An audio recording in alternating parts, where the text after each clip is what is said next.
From the great halls of their house, there are assembled three who hope to one day be the world's greatest driving heroes. Created from the cosmic legends of the universe comes our team captain, the Vision, Bill Fisher. Their soon-to-be Wonder Woman, Vicky Fisher. Our Captain Marvel and head flight trainee, Jennifer Skripchuk. And our Batman, the master of tools, gadgets, and all things mechanical, our mild-mannered soon-to-be billionaire, Alan Danvers. Their mission, to fight injustice, share what is right and wrong, to get you out of your house and come out racing with them, and serve all mankind. They are the Garage Heroes in Training Team. Welcome to the Garage Heroes in Training Podcast. I'm going to be one of the hosts for this episode, and my name is Bill. Who else is hosting? I'm Vicky. You are. You're getting very good at being Vicky, too. I just thought I'd let you know. I am. Doing a great job. Thank you. You're a great Vicky. Miss Vicky. Yes. We have a guest. Yes, we do. One of our favorites, returning Yes, guest. He's been subjected to instructing both you and I. He should get combat pay for that. And he has his own podcast. If I say the name of the podcast, it kind of gives away who the guest is. But let's just say the podcast name is the Ken Hill Podcast. And it's thankfully, simple. yeah. And thankfully, he came out with some merch this week. So I did. We'll be having some apparel soon. And And that's been many years in the I keep swearing that I'm going to do it, and I had it I had it years ago, and then I ended up it was just one of those things, and I just didn't do it. And finally my wife goes, I'm doing this, and just get out of my way. Thank God. Yeah. I'm a moron, right? I would screw it up, so thank God she did it. It's always great to have a significantly better half. I say it every day. So yeah, in my case, like significantly better, 90%. Yes, exactly. I outkicked my coverage, shall we say? So great. So welcome back, Ken. Thank you. I'm glad to be here. So we talked a little bit pre-pod, which will probably end up being post-pod if once I edit it down just a smidge. And one of the things that has always worked for me, whether it was in school or in sports, was getting very solid a foundation, the fundamentals, making sure I'm solid, making sure I'm good, making sure I don't, like in volleyball, the basis of volleyball is being able to pass the ball or bump the ball. If you can't do that, you're never going to be any good. And just working on those and getting better and better and better at those. And one of the things that I didn't see in racing was a delineation of what's a fundamental and what's a personal preference or car dependent preference. And you okay, Miss Vic? Yeah, my toy popped. Okay. Her stress ball. My stress ball just exploded in my hand. Oh God! She's not stressed at all, people. I don't know what the problem is. I haven't even said anything yet. Yeah, I know. So gross. I'm sorry, guys. Okay. This is just weird. Sorry. Right. Very well. All right. Continue. So let's digress back to the podcast. Anyway, but in racing, it didn't seem to be as solid. And I'm not saying that the fundamentals are 100% of everything you need to do, but it's a large fraction and you can be quite successful. And it seemed to be an issue for me in the way that I learned. And then one day I was reading an article that Ken wrote, and I was thankful, A, that he wrote it, and B, that I didn't have to write it because I was getting frustrated. And I was getting to the point where I was going to write a book, and I wrote him and said, hey, thanks for doing this. And I'd love to have this book because I was going to go write it because it was what I was looking for. So being always self-serving, when you have your own podcast, you get to talk about anything you want. So guess what, Ken? We're going to talk about the fundamentals of racing today. Good. I don't think they can be talked about enough. No. Because I mean, that's sort of what you do. And I'll tell you, I mean, the story that I can tell you about fundamental, I can tell you many stories about the fundamentals, but I get this call from one of the guys that's in my this nice little advisory group that I have, sort of a peer group. He's a special forces trainer, and so I get to go observe some of the things that they do, and that's awesome for me to be able to observe what other people that do things really, really well and look at their processes. he calls me up one day and he says, "Hey, Ken, do you ever get the call where the guy goes, 'Hey, we want to come shooting with you?' He goes, 'But we want to wait till your special guys are there because we really want to know like the silver bullets.'"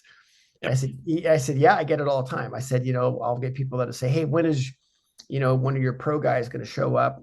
Because I want to ride with them because I want to know what the secrets are. Because I want to know what the secrets are.'" And the bottom line is, so they're just better at the fundamentals than you are. Mm-hmm. They can take the same gun and shoot it better than you. They can take the same car and drive it better than you. There's nothing secret or whatever about it. So the fundamentals but it's not something that you can't do. It's just they're better at the things that they do, and you could get there too if you were to be diligent about it. So I think early on when I was starting to train other riders and being asked to train other riders, and I got started very late, as you know. My story is I got started late and I didn't have a lot of quote natural talent to fall back onto, and so I had to work really hard at getting decent at it. And when I was going through that process, I had to shortcut it because I didn't have a lot of time. So I did have to think about, okay, what are the best guys doing and why are they doing it? And what I didn't realize at the time is, just like other sports that I'd been involved with, I treated it like a sport, meaning, why are they doing this? Like, what are they doing on the entry? Okay, they're all doing that on the entry. I'm going to go do this. What are they doing on the exit? Oh, they're all doing that on the exit. I'm going to go do that. And that actually made it a lot easier to see what was going on. And then later on, as I worked training other riders, I realized that with so many riders that I come across with different levels, people that had never ridden to people that were at a professional level, that we were always looping back to the same training aspects. This is before we had identified what those fundamentals were, and more specifically in what order. But we kept looping back to it. The conversations all started the same. The mornings always started the same, with the same conversation, and we took them through sort of the same things. And that's when we really started to hone in on okay, let's start identifying what these fundamentals are, and then, of course, once we identified the fundamentals, then there's a single fundamental, but there's 10,000 things that go in it with 10,000 different objectives and 10,000 different report cards. So that sort of started the process on it. Right. And unfortunately for racing, there's 100 different fundamentals, right, Ken? So yes. So the problem is, I know this gets me jacked up. So the problem is as we well know, there's no consensus of what's right or wrong in our sport, right? There's no consensus in the fundamentals. And I, before we got on, I made the comment, and I couldn't believe it, that working with a group at Pitt this year, a guy said he was good, didn't need to worry about lines because he was taught the Corvette line. And I just, my head wanted to explode at that point. And so that's what the helmet's for, Ken. Oh, thank God. I need to wear it around the pits is what I need to do. So that's exactly the issue, is that you get a lot of advice, right? Or a lot of opinions, but there's very little actual fundamentals being dealt out, meaning there's, a scientific way of going through these things. Again, a lot of what's advice, and advice is an opinion. It's not, scientifically backed information that allows you to grow from it. So that's where the fundamentals sort of grew from. And as we've gone through literally thousands and thousands and thousands of clients, we keep honing those, and we keep coming up with better ways of communicating the fundamentals and working on, just basically honing our delivery with them.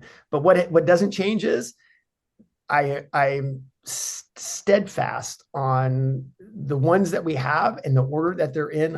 I'm still steadfast, and I'm happy to have someone to try to talk me out of something out of it. But I'm pretty steadfast with it. So Ken, we talked about them. What are the fundamentals? tell us the keys. Pretend you have a tablet and you're walking down the mountain. How many tablets do you need? Just one. Just one? There's 6 fundamentals. 6. 6. I thought there was like 40. No, there's 6. Okay, 6. Well, if you drive a Porsche, there's 40 because it's rear engine. You know? Yeah, Okay. dude, the Porsche line. If I hear that one more time. So the 6 fundamentals, it starts with car placement. And when you think about car placement, it means, here, let me go through them real quick and then we'll come back to them. So we've got car placement, we got vision and focus, we've got motor controls, brake adjustability, turn in rate, turn in point, and body position. And so we'll start with car placement. So I'm going to ask both of you a loaded question, and there's no right or wrong answer. The loaded question is, what's the fastest way around the racetrack? Because isn't that what we're trying to accomplish, right? I mean, we all want a better lap time. Is there anybody that doesn't want a better lap time? We all do. Actually, the weird thing, and I'm not sure if Vicky's made the transition. Up until this year, I could have cared less what my lap time was. I wanted to drive better, and my lap time was a result of the better. Correct. So I don't disagree, right? The lap time comes at the end of your lap, not at the beginning of your lap. So it's not the result of one thing, but I think the goal is obviously to do it as quickly as you can with as little impact on your vehicle as there can be, because especially in endurance racing. So if I were to ask you, what is again, loaded question, what's the fastest way around the racetrack? How would you obtain the best lap time? The least amount of friction that you can cause. Okay, that's one I get it. Okay, I get it. Bill? Well, this is where we start to get into something, and I see your head's going to explode, you were taught the school line, and then you're taught the race line and the geometric line, and they all seem to be slightly different, and I can't figure out.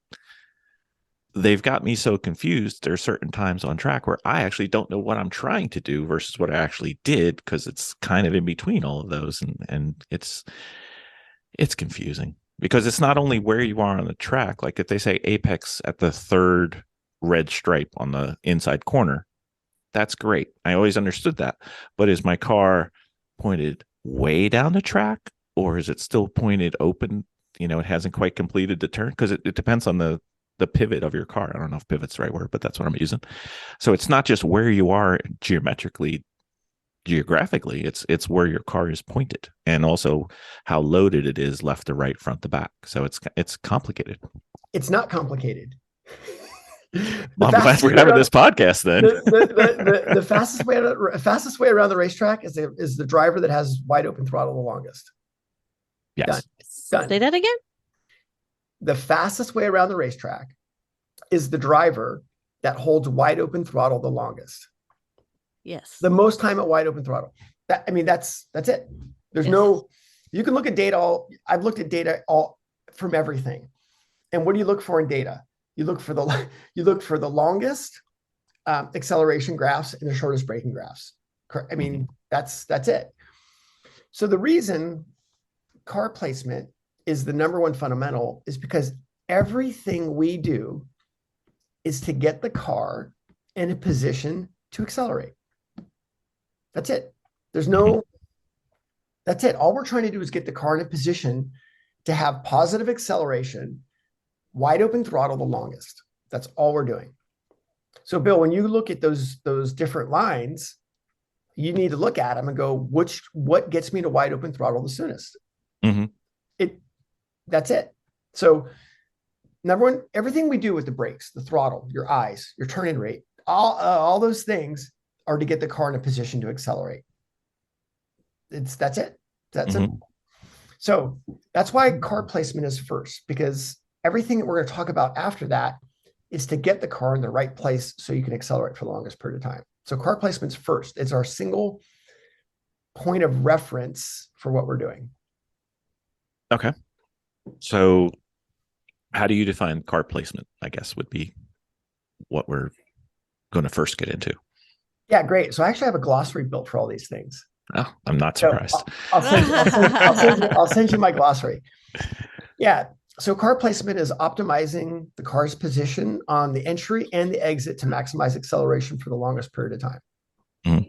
This is where you have entry turns and exit turns and neutral turns. I've listened to the podcast. I'm a downloader. First time caller. Yeah. So first time caller, long time listener. So it's Exactly. So car placement is optimizing the car's position on the entry and exit to be able to maximize acceleration for the longest period of time. It's that simple. And this is why there's corners where you may open up entries. There's may corners where you don't open up entries because the previous segment makes more sense, or the previous segment lasts longer than the one you're upcoming. So that's why again, car placement that's what we're trying to do. So I'm going to take this to one turn that we argue about incessantly, and that's a pit race. Not we, Vicky, but we. Okay. The entire paddock. Bring it. I'm at pit race. I'm in a low horsepower car. Let's just say a typical Miata 86, whatever, something that's, low on torque, low on horsepower. And I'm going into turn 5 and 6. And my philosophy is I will brake early while still going down the hill so that before I'm finished going down the hill, I can have full throttle the entire way around the rest of 5 and 6, because otherwise I'm stuck going up that hill towards 7 for roughly a week, and other people argue with me saying that I'm giving away too much entry speed.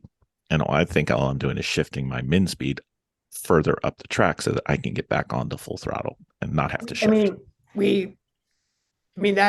get it, and especially at that corner. And I've ridden and driven very slow vehicles around there. And the bottom line is, because the exit of that corner opens up so much, you can still use a lot of acceleration down that hill. The slow point of the corner does come before the apex, especially in a lower horsepower thing. But it's not the slow point's not before turn in. Because, not before turn in, but before apex of 5 is where I want to be on the gas again. Correct. Yes, absolutely. It's before the apex of 5.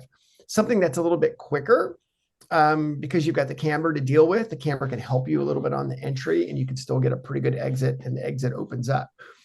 But on that particular corner, we absolutely treat it as an exit corner. The slow point is before the apex, and you're starting your drive before the apex. Mm-hmm. And you still want to maintain. There's a give and take, especially the delta between acceleration and decel is huge, right? If you can hold wide open throttle for 0.2 longer than somebody else, it's a lot of feet when you do the math on it. So yes, you want to maximize your entry for sure, but you also want to make sure that you want to maximize your entry, but you don't want to ruin your exit. Exactly. So there's a balance. But on the flip side, to your point, Bill, you also don't want to overthink your exit, and you're sacrificing your entry. Yeah. You want to go fast in, fast out, ideally, but sometimes that's correct. It's hard to do. Correct. So anyway, getting back to it is car placement is everything we're doing is try to get car placement. That's all. That is our single bigger point of reference is when can we have wide open throttle, or when can we have positive, or essentially when are we having positive acceleration? So what do you include within your definition of vehicle placement? Because I could be pointing the wrong way, right? In the same spot. Oh, for sure. Yeah. We call it exit direction. And what exit direction simply means is you're at a place where you can apply positive acceleration and get out to your exit apex while taking away steering wheel angle and not have to lift the throttle. Okay. So exit direction is fairly simple. Exit direction is being able to have positive acceleration without having to lift. In other words, a linear throttle application. And of course, in a low horsepower car, you're flat. Light switch. Yeah, but it is. But the idea is that you want to be in a position where you can start to be incrementally taking away steering wheel angle as you get out there. You don't want to be in a position where you're adding steering wheel angle. You can get away with it in a lower horsepower car, but when grip is low, it's going to punch you in the face. Mm-hmm. Okay, so once we've worked out vehicle placement, and that involves not only, I guess, looking at the map, but doing track walks.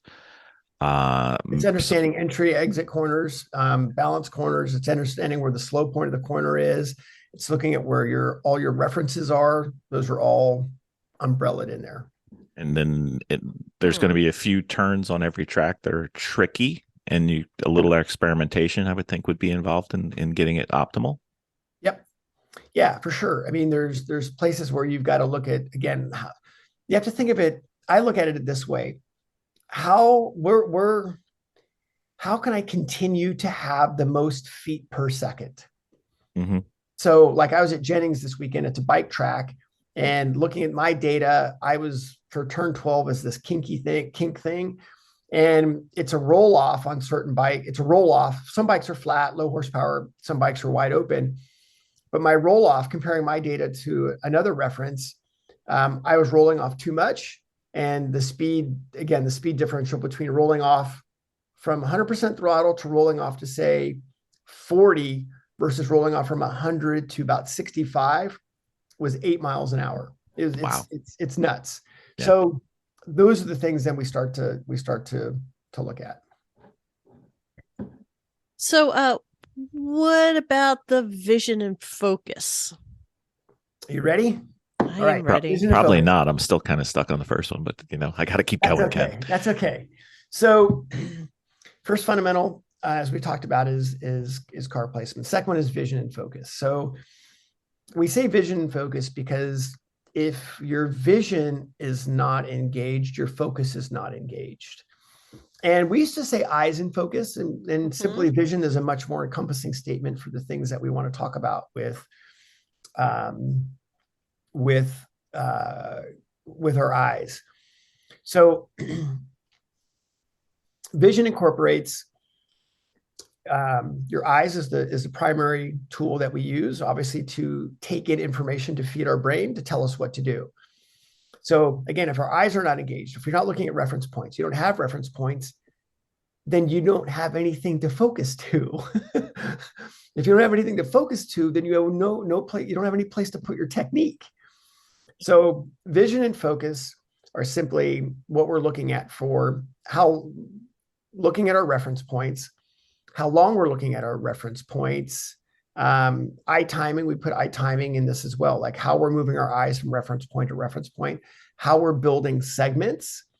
So all those things are incorporated under our vision and focus.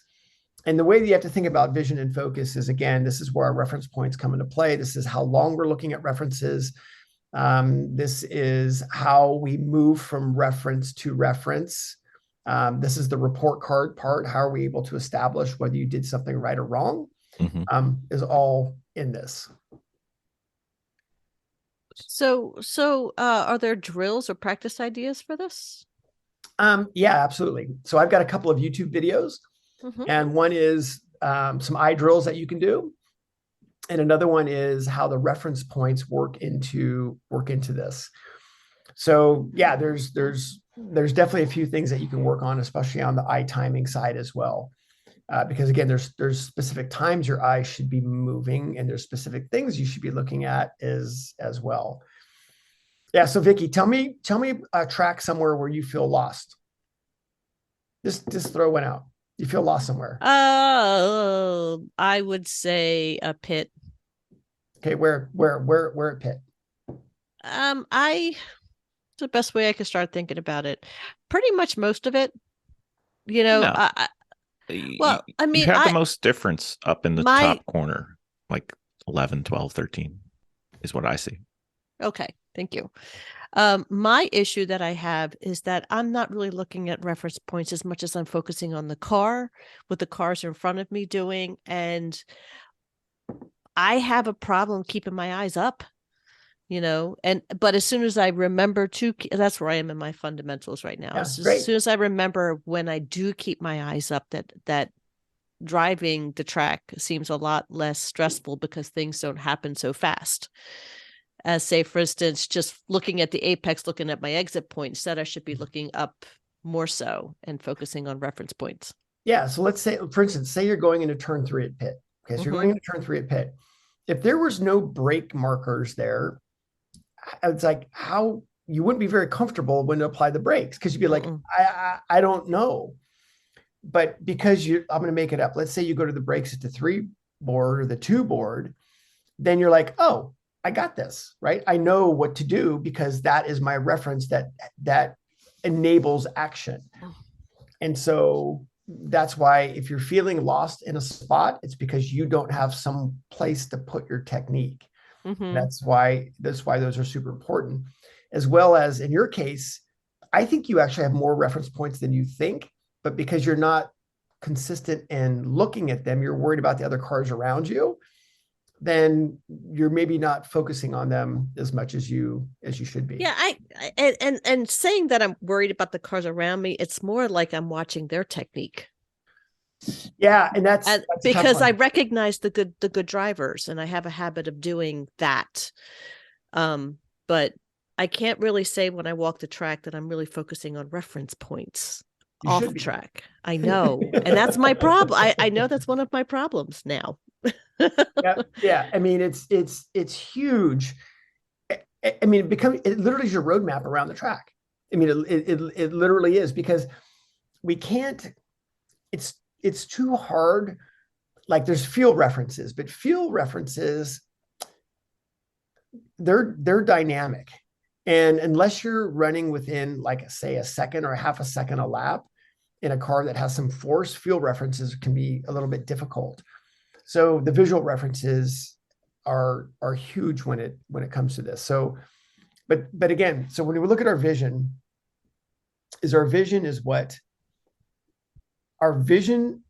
is what feeds the information to our brain, so we can have deliberate focus for the deliberate technique. And that's the short version of what vision and focus are. There's 1,000 things that go underneath of it, but yeah, that's the idea. Do the reference points aren't not always on the track though, right? You can have them be far off in the distance, or absolutely doesn't matter. I mean, there's corner worker stations. Coming out of the hog pen at VIR, there's a radio tower. I mean, there's I mean, there's so many different things. It's whatever lines you up with whatever specific segment you're looking for. Yeah, so it doesn't really matter. It can be on the track, it can be off the track. I have riders that specifically want things on the track. I have other riders that specifically look things off the track. It doesn't really matter as long as you have a reference for it. Yeah, I'm an on the track kind of guy, but great. That's just me. What about vision and focus? Because we tend to do endurance racing and tend to do longer stints. Is there some things we can do to make sure we're in the moment and focused for, as you get to the second hour and beyond, it starts to be a challenge? Yeah, it sure does. So this is why so a couple of things. One is when we look at our references, what we ultimately want to do, as I mentioned, is build our map of references around the track. From that map, you build segments. And when you learn to build segments, for instance, you have a brake application segment. So from the time that you apply the brakes to the time you turn in is a segment. From your turn in to your slow point is a segment. From your slow point to your apex is a segment. From your apex to your exit apex is a segment. So as you learn to build those segments, then your brain will go from segment to segment to segment, so you can stay focused in those. I mean, you've heard this thing, hey, Ricky Bobby, you just won the race this weekend. How did you do it? Well, I just hit all my marks on the last lap. Well, what is that, right? That's hitting all of your reference points. Yep. So in endurance race, it's basically a constant loop of all these references. You're just continually building on them. And there are references as well that we have bridge references. So there's times where you may have a gap in between segments. Pit's a good one. what is it? What's the last corner? 19? 19. Yeah. So depending on the car, the little kink, 18, right? So some things you can run flat through there, some of them you can't. So having some sort of a reference depending on what you're in, a bridge reference to tell you what you should be doing, because some you're flat, you're not even using that as a reference, and some things you need a brake application reference for there. So yeah. Yep.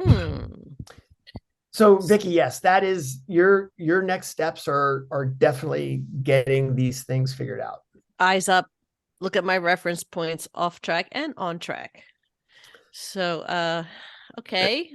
I would guess, because I think I've talked to you enough about the different tracks we go to, and I'm not strong at reference points. I don't think you are either, in that, for every turn we don't really have one. You know what I mean? So that's something we need to probably work on. Yeah, there's 5 reference points for every corner. Some corners you may not use all of them, but there's 5 that we develop for every corner. And a lot of times you'll organically pick one that if you get that one reference right, like for instance, turn 3 at pit, if I get the turn in reference right, the rest of the corner is fine. If I get the turn in for 4, that pavement patch, if I get that reference, 4 takes care of itself. Yep. So, but all those 5 references are there, and it helps you build your personal inventory of what they are. And what about driving stints as they get longer? Is there more ways that I can learn how to improve those? Because sometimes I got to tell you, it's really hard to stay focused sometimes when you're driving really, really, really long stints. Captain's log supplemental.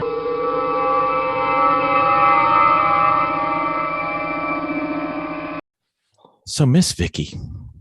Yes, sir. Do you remember when we were watching those WRL events and some of those grid life events where you used to see the in-car video and it had like the cameras seeing front and back, but it also could see all the telemetry and everything that was going on? Most of the ones that we liked were taken by the Sentinel system. Remember James came on our podcast earlier? Right. We have no excuse since he lent us one for trial and demonstration purposes. We should actually probably put that in one of our cars, maybe 2. I really think we should. I think we should. I know. Because then we'd look like the immature endurance racing team that we are. Oh, wait, I mispronounced that, didn't I? Sorry, my bad. We could So what does the have Sentinel system do? We could have 3 cameras with picture in picture. We could have, if we ever get the AIM system to work, open invitation to anybody from AIM to come on and give us a little bit of love. We need some help. And then we could have all our telemetry on there. And then we can have it streamed live into the paddock or around the world to our millions of fans. We're apparently very popular in Kenya right now. Don't know why, but that's fine. And it can integrate all the available race statistics from like Race Hero and everything. So we could actually see how we're doing on video. We wouldn't even have to carry around our phone anymore. Live. I love it. And what about driving stints as they get longer? Is there more ways that I can learn how to improve those? Because sometimes I got to tell you, it's really hard to stay focused sometimes when you're driving really, really, really long stints.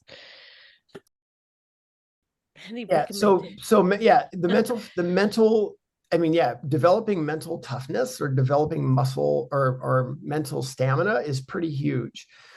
And honestly, this is where like the physical side, side of sports helps out, where when you develop a good, I'm going to make it up. Let's say you're either walking or you're hiking or you're running or you're cycling, and you start to develop a longer cardiovascular base, then that's what helps you stay in focus. You're developing the more physically fit you are, the longer you can stay in focus. Again, just using myself as an example, I do hot yoga. So hot yoga is 90 minutes of pure hell, and you're in 105 to 110 degree room doing yoga for 90 minutes and you can't leave. So if you lose your focus for a second, you'll fall out of a pose.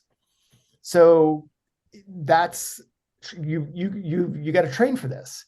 So part of it is if your mental fatigue typically comes from, honestly, physical fitness. The more physically fit you are, the longer you can stay in mental focus. I never thought about that with Yep. the yoga. I always thought I thing. was just klutzy. Oh no, you and yoga. All right, so motor controls. Let's talk about that. Yeah, so motor controls are all the physical inputs that you give the vehicle. So everything you do with the brakes, the throttle, the steering, the clutch, everything you do is done on motor controls. And so being in a position to being able to use the motor controls to get the result that you want is what we're looking for. So if you just had one motor control for every, like a light switch, right? So think about your braking. Is every corner the same? No. So if you're applying the brakes the same way for every corner, then that's not going to maximize what each corner offers. So think about a light switch, right? It's very simple. Light switch is on or off, correct? Just on or off. Okay. Think of, for instance, your brakes as a rheostat. Take a rheostat, right? Adjust the light to what you want, correct? Well, okay, but if you take a rheostat and you just flick it, then you don't know how much light you're going to get. So instead, what do you do with the rheostat? You click it and you slowly turn it to get the level that you want. It's no different than your steering. It's no different than your brakes. It's no different than your throttle. So motor controls are what allow you to adjust for basically the upcoming situation, the upcoming corner, and as well as taking you out of the corner as well. So it's what we concentrate on, what we really think about with motor controls is our first 5% and our last 5% of the motor controls, because those control your upcoming situation. If you go into turn one at pit and you're straight and you go to turn in and you give the wheel, whatever, you give the wheel 40 degrees, but it actually only needed 10, you got to back it off. Well, right, that doesn't do any good. The whole idea is to add your initial steering wheel angle, your initial 5 degrees is so slow, because what we ultimately want to do is add wheel to the slow point and take away wheel from the slow point. That's what we want to do.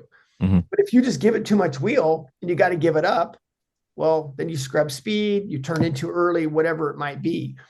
So motor controls are really what sets, it's really the fine adjustments for everything that you're doing in the car. Does this refer to the area of your seat, the feel that you receive in your seat, or 100%. Or as Bill calls it, dino butt or butt dino, however you want to put it. Dino butt's very different. Yeah, basically, yeah, because that is your reference for the inputs that you've put into the car. So if you've not put in enough, or you maybe put in too much, then yeah, it's going to be like, oh my God, that didn't feel right.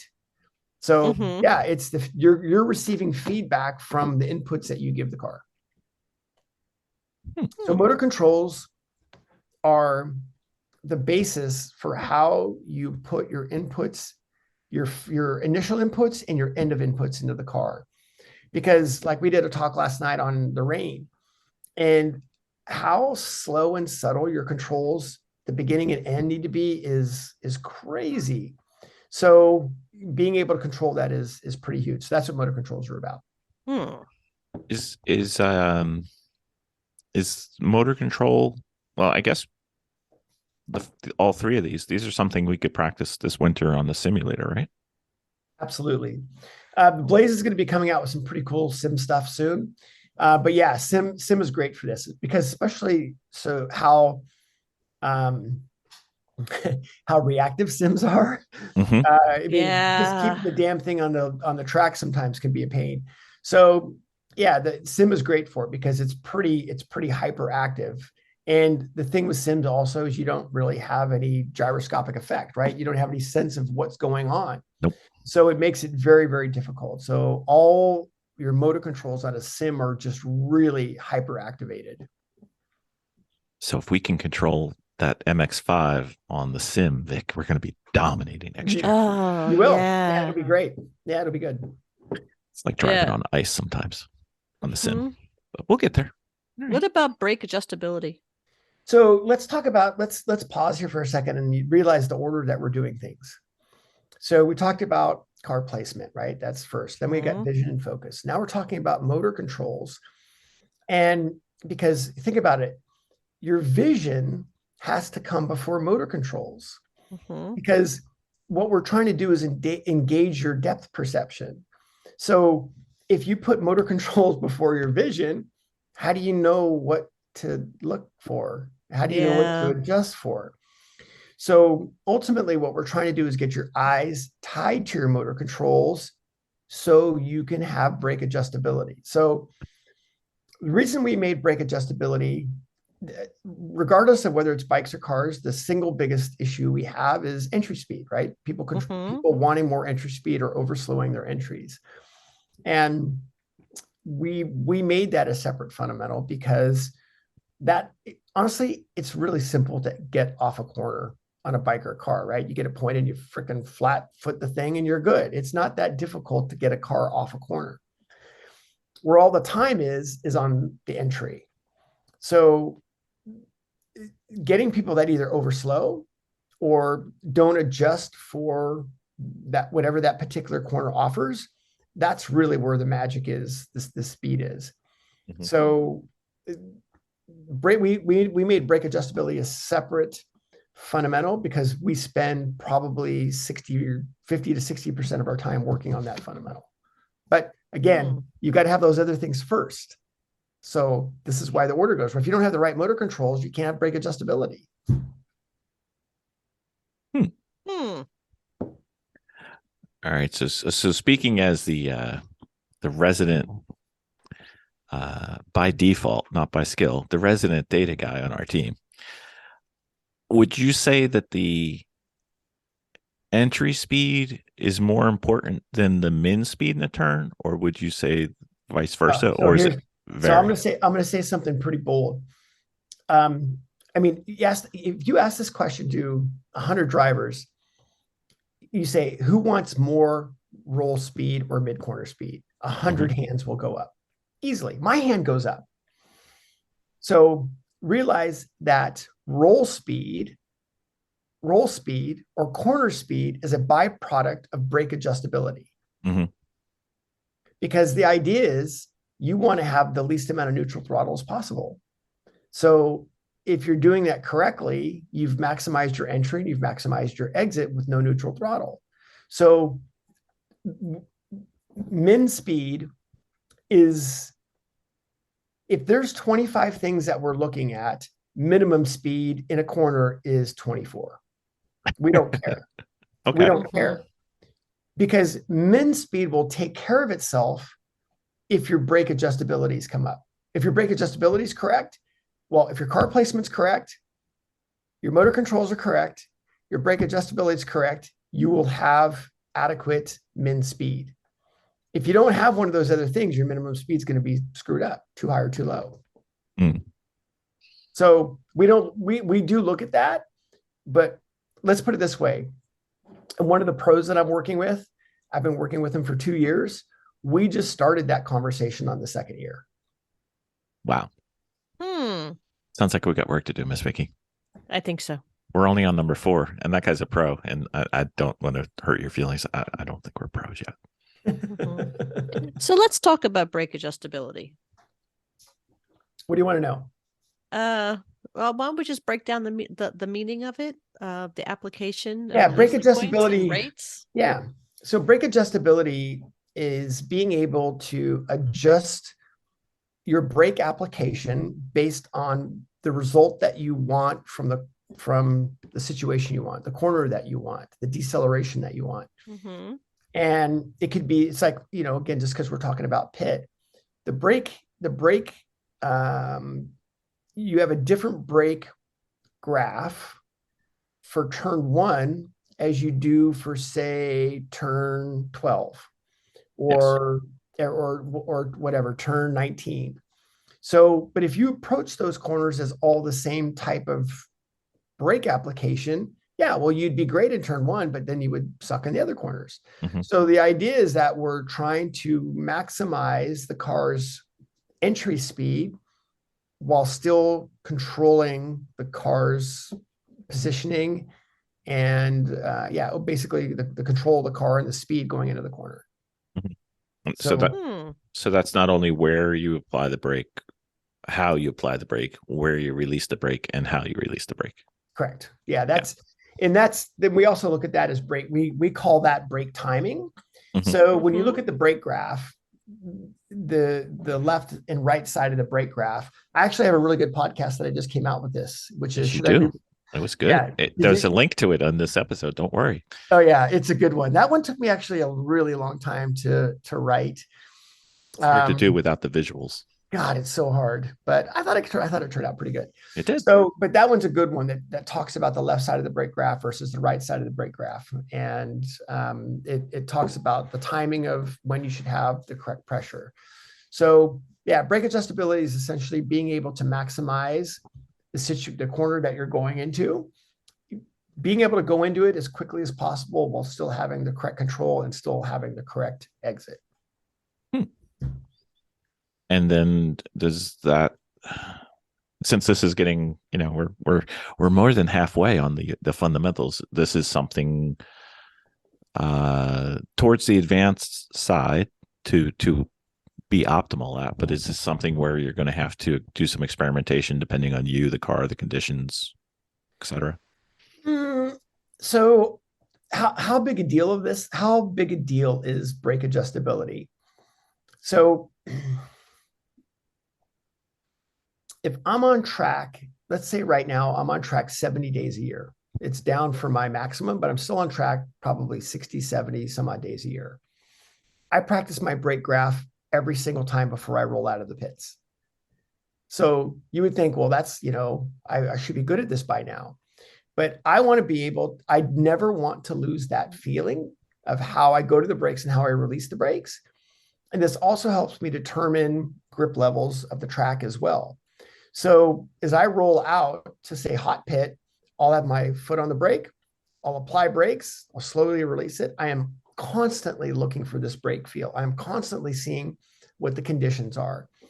So this is something in the off-season, Bill, you guys could literally be in a parking lot and be practicing your first 5%, be practicing your last 5%, building up the left side of your brake graph, building up the right side of your brake graph. You can't get enough of this. The thing is, this is actually what controls your acceleration. If you don't have a good braking application, you're not going to accelerate. Yes. So I hear the listeners screaming, Ken. Let's hear it. And they want to know. They want to know the answer. They want to know, do I right foot brake or do I left foot brake? So I'm a big left foot brake proponent, even in a manual transmission car. I'll swap back and forth depending if I get caught in a situation. And I do that because, there's a lot of good right foot brakers out there. Please don't get me wrong, that they've been through it. But I think it helps. There's times where overlapping is great. There's corners in high horsepower cars, I'll be flat and I'll actually add some brake pressure, even though I'm staying flat. And I'll do that obviously with the left foot. But I left foot for sure. And I think that helps it helps pre-frame or preload the braking zone, and it gives me a little bit more confidence. Also, I've found, especially in more amateur drivers, their first 5% it takes them a lot longer to develop. Their first 5% is not that great when their pace is high, going from the brake to the throttle to the brake. So yeah, I want to eliminate all those gaps. So I left foot brake. So how do you, from a habitual person who got yelled at in their driver's ed back in high school, to never, ever, ever have their left foot on the brake because you could ride your brake the entire time? How do you indoctrinate yourself into the religion of left foot braking? Do it. Do it. Vicky, drive it sounds on- like we're going to a parking lot again. Yeah, literally. Yeah, literally. Just start doing it, and it'll actually come up a lot quicker than you think. The first 10 minutes, you think it's going to be the worst thing you've ever done in your life. It's great. Yeah, I'm a big proponent of it. And even again, in manual transmission cars, yeah, when I get into a downshifting situation, I'll start with the right foot, and then I'll actually switch over to the left foot. So just good to have the options. Yep. Because I noticed the rally guys tend to be significant proponents of left foot braking or the variability of braking depending on what they're doing. I'm going to use whatever foot I need to use to get the job done. Exactly. So so next on our list after brake adjustability, you have predetermined that the turn-in rate and point at which you do your turn-in is the next fundamental. Yeah. So this is one that we actually had to work on quite a bit with clients. And a lot of it is because as their speed comes up, it becomes a time thing where it's very simple. The faster you go, the more feet per second you're covering, but you're covering the same distance in less time. So your actions have to start earlier. And your turn-in, for instance, if you're driving you're driving a Miata, your turn-in point for turn 1 at pit or turn 3 at pit or turn 5 at pit is going to be different than if you were driving a GT3 RS. It's a faster car. So this is why realize the faster you're going, you're doing it in less time. So your actions have to start earlier. So it's a function of if a slower car is covering distance in more time, so their actions can start later. So physically later on the track, not later in the turn. Yeah, but Bill, it's I mean, we're talking it's a few feet. It's not crazy. I mean, honestly, not like I've driven quite a few slow cars, I've driven quite a few fast cars, and my lines between the two are very, very close. If it's a really low horsepower vehicle, I might open some entries up a little bit more. I might open my apexes will be a little bit sooner, but again, the turn-in is going to be slightly later, but we're talking a few feet. We're not talking 30 feet. We're talking a few feet. Okay.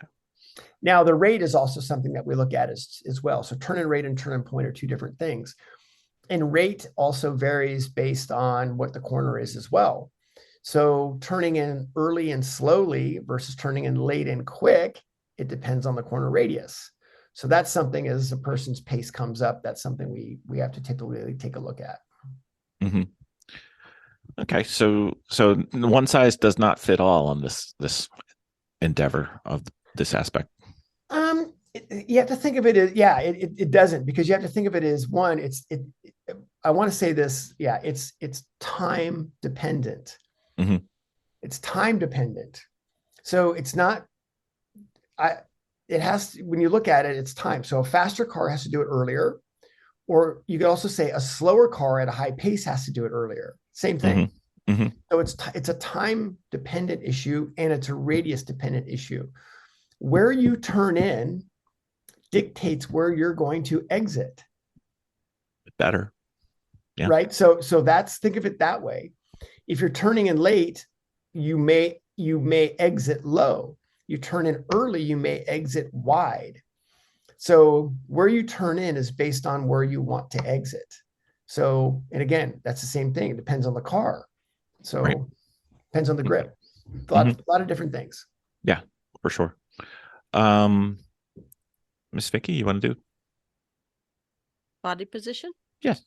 So body position is actually not that, on the car side, body position is not that big a deal. But I'll tell you, we actually had a really big talk about this the other night on the Blayze, format, where driving in the rain and having right seated for quite a few people in the rain, the initial tendency is clamping on the steering wheel in the rain. And of course, clamping on the steering wheel in the rain we never want to have that crazy firm grip on the wheel, because you lose feel and then your hands become actually very slow. And we want our hands to be, very light. Light hands are light hands or fast hands. And so being in a position where your hands can be relaxed and being in a position to catch slides, being in a position where hands can move slowly and feel, and then, oh, the car moved, I could catch it. But if you have weight on your hands or you're clamped down, it makes it very difficult to have any feel or to be able to be reactive, right? We're not really in a position to be reactive if you've got a lot of weight on your hands. Mm-hmm. So being in a position where you can literally tighten your core up at turn in, you're thinking, in a car, why would I want to do that? You would be surprised the difference it makes. You want to talk about difference in endurance racing?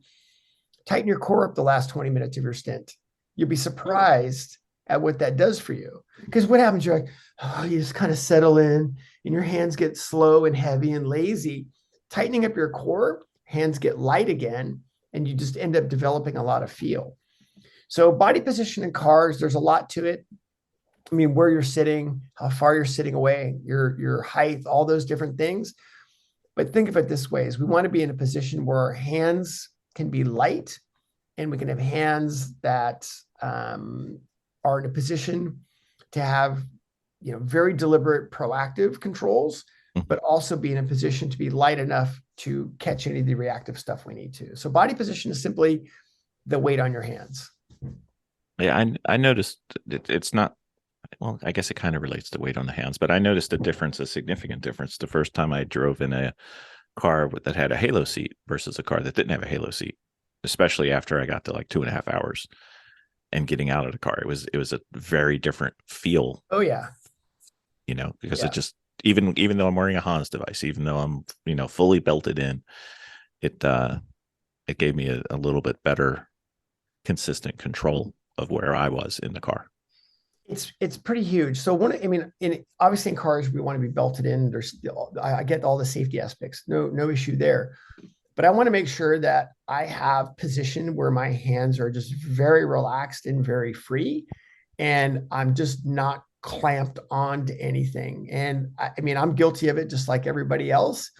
But yeah, catching myself and realizing I got to tighten up my core.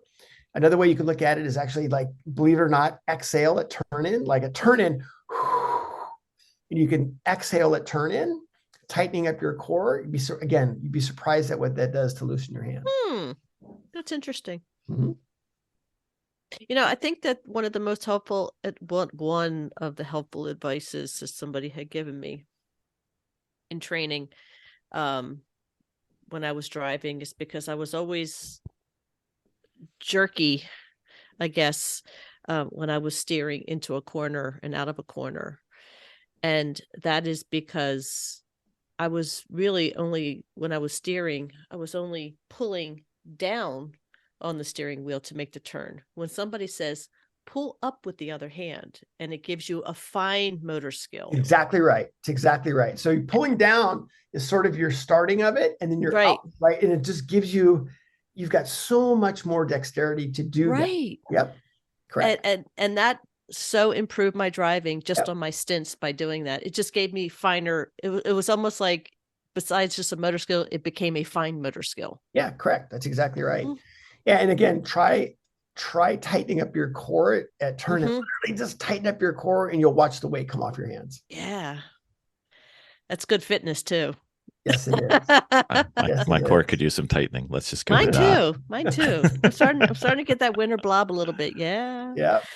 So those are the fundamentals. Those are the things that we look at, and those are the reasons why we look at them. And those are the things that we should be focused on.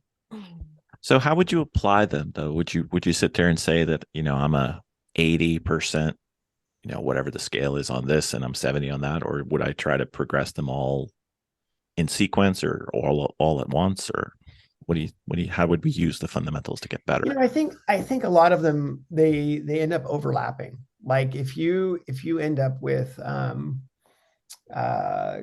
if you work hard on your car placement, it makes it a lot easier than to have good brake adjustability, or it makes it easier to have good motor controls.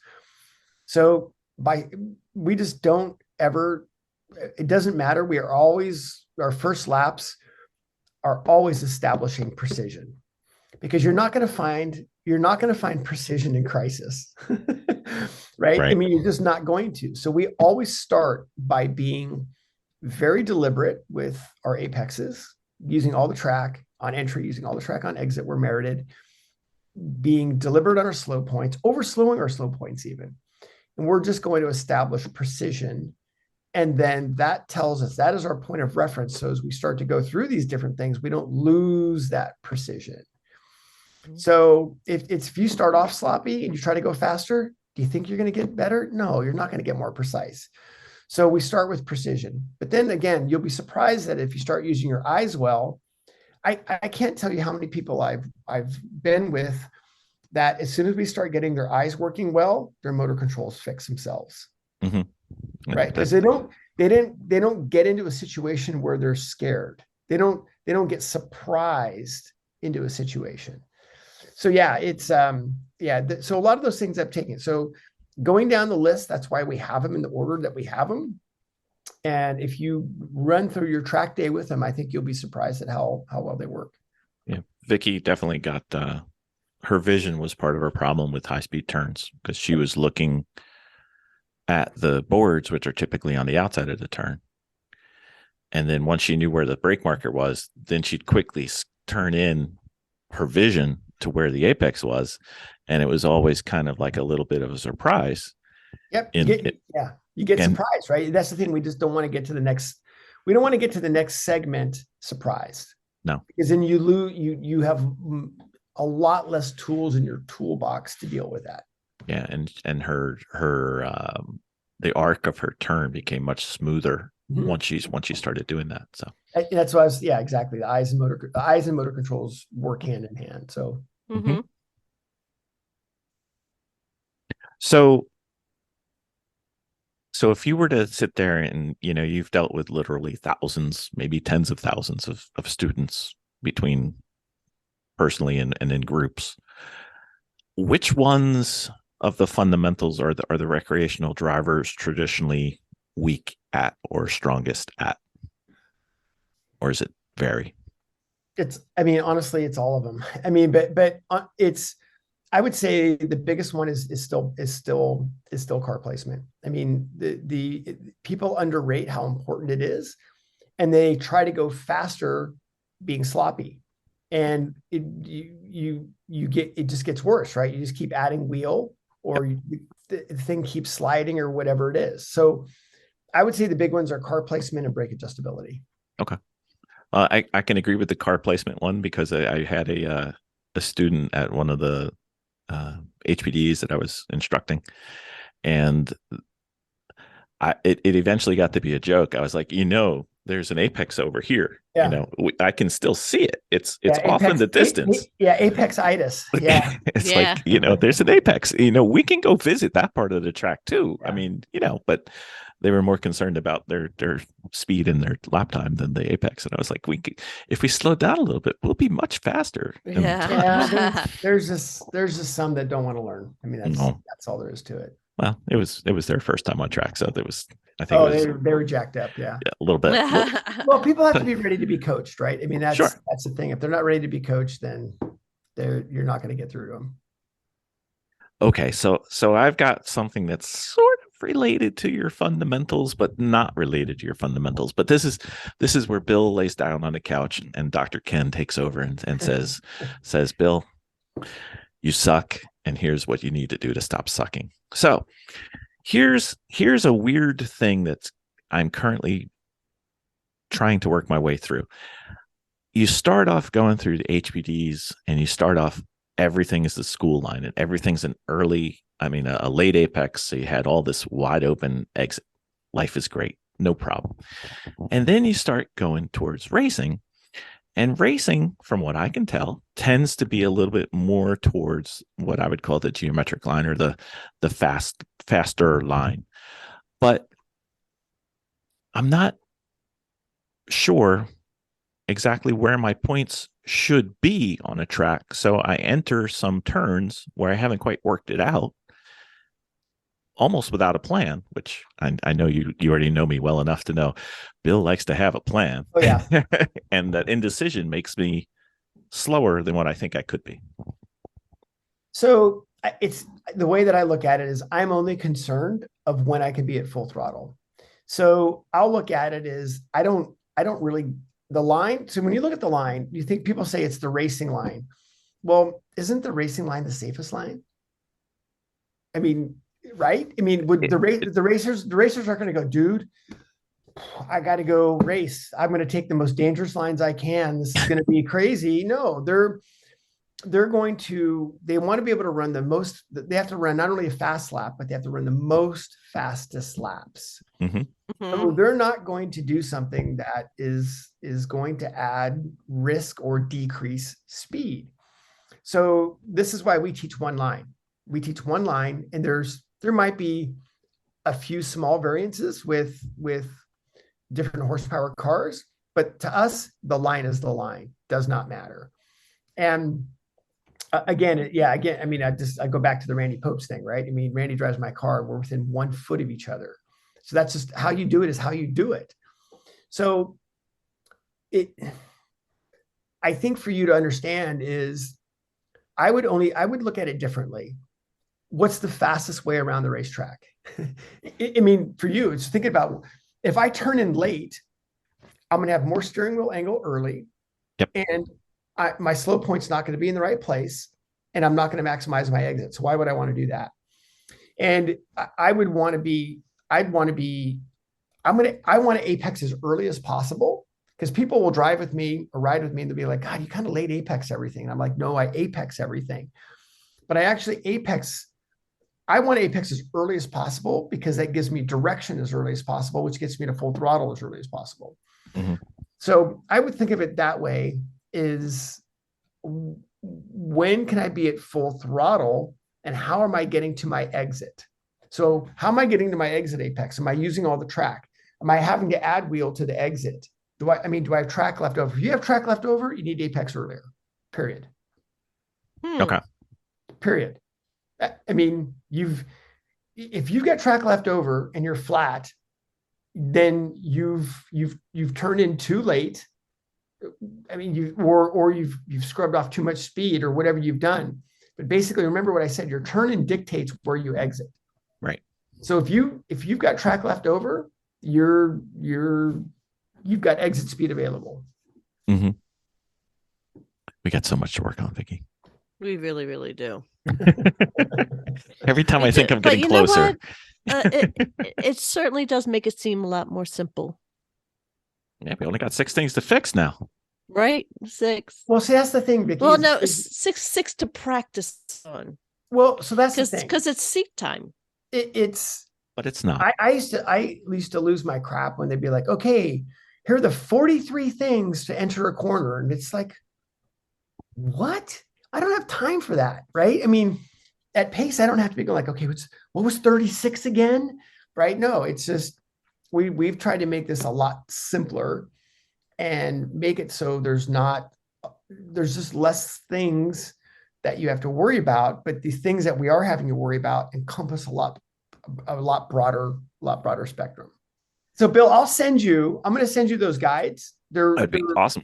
They're in motorcycle form right now. The car ones are being done, but it doesn't matter. Fundamentals are the same fundamentals. Mm-hmm. So I'll send those to you, and then I'll send some white paper stuff that we're working on as well for the master class stuff. Yeah. So I think you'll enjoy it. That'd be fantastic. I would do appreciate that. So I got one more thing. Sure. I've heard a few times, but why should I work a turn backwards? Yeah. When we started this conversation, what loaded question did I ask you? How do you get around the track the fastest? Yeah, that's right. What's the fastest way around the racetrack? Wide open throttle. Wide open throttle. So you work it backwards because you want to look and see where your exit is to determine where your apex is, so you can be full throttle. Wow. So you work it backwards to determine where your exit is, so you can be at full throttle when you can be at full throttle. So that's why you look at it backwards. Okay. Why does it sound so easy and we're so bad at it? I know, right? Because honestly, we don't have enough seat time. He's got way more seat time than we do. Well, Not it's that much. It's not good that seat much. time. It's good Yeah. seat time. Well, I think, I mean, I'll be honest. I'm, having been in the car world, I don't know. I've been in the car world with some schools and stuff for probably about 12 years, but I haven't been like fully in them, but I've been around the car schools enough to see what they're doing. And quite honestly, the car world overcomplicates this sport way past the bikes.